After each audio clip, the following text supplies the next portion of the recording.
Let's get it again. Hey guys, welcome back to the Headman of Cattle. My name, of course, Mitchell Mutumba Simata, aka the Headman of Cattle.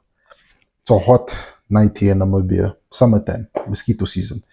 So let's get into this one. I decided to just do some research on rent a farm or buy a farm because this is an old age question. Even in the housing sector, people ask that question: should I buy a house, rent a house? Which one is best for a first time buyer?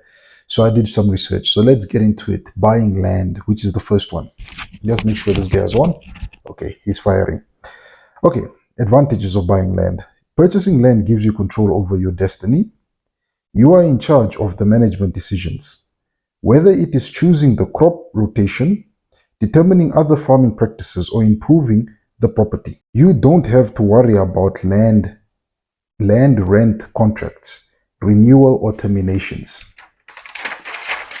You won't have to be concerned that the land will be rented to someone else, which could in turn negatively affect the rest of your operation. You will build equity in your land, which allows you to borrow money more easily.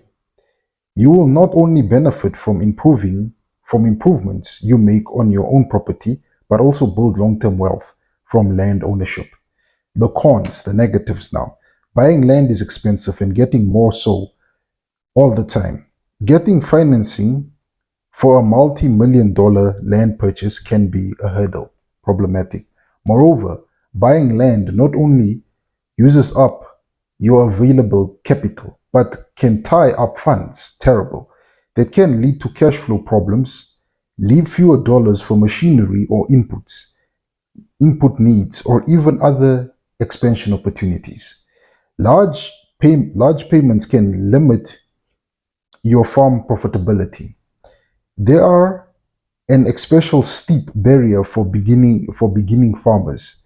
Farmland farmland ties up a significant amount of wealth, which can restrict your ability to fund a retirement program or make other market investments.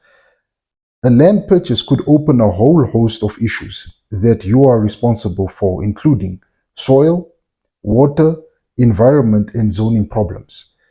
Because farmland turnover is low, opportunities to buy are limited.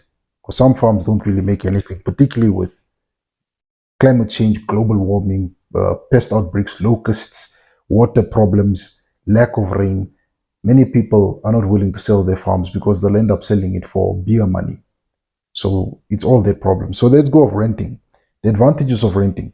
Renting is much cheaper than purchasing. That's the first one. Land. That frees you up to buy equipment, livestock, or crop inputs, or even expand your production. Farmland Farmland lease typically are either cash rent, fixed rent, or crop share. You can negotiate one that works for you best. If you are a beginning farmer, renting land is the more affordable way to get into farming. A knowledgeable landlord may even be willing to offer insight on management skills. When it is time to renew a lease, it it's easier to negotiate your financial obligation for the next year than for a long-term land mortgage. Cons, which is not the negative. Renting often involves short-term contracts. A year lease won't give you enough time or incentivize your investment in support structures or property improvements. If you plan to grow a permanent crop, you often need several years to reap a gain on your investment. Your landlord could decide not to renew your lease. That's another headache. Many landlords are generation or two removed from agriculture. In fact, most rented areas are owned by non-operator landlords. They may not always understand you need farm economics, your needs, and perspective. Relationships are key, so you will have to put in effort to keep your landlord informed and happy. So those are the headaches. And then we go um, key, in some knowledge that I'll just want to share. Before you decide which one works for you, to buy or to rent, make sure you do your homework. research the farm. Where is the farm? What are the negatives? How's the soil? Who are your neighbors? Is it an area that is plagued by by criminality? Um, People coming onto your farm stealing your crops, people coming into your farm stealing your goats, stealing your cattle. You need to do all these things. Sometimes I always tell some people that come to me and say, I found a farm or I found a camp to rent. I always tell them, don't just jump at it, do your due diligence and then make a decision. But be very careful of lease agreements, because sometimes the lease agreement could be good, but you could have a landlord who is a money hungry person. You agree that you pay every month, and every end of the month you do your rental payment for the month.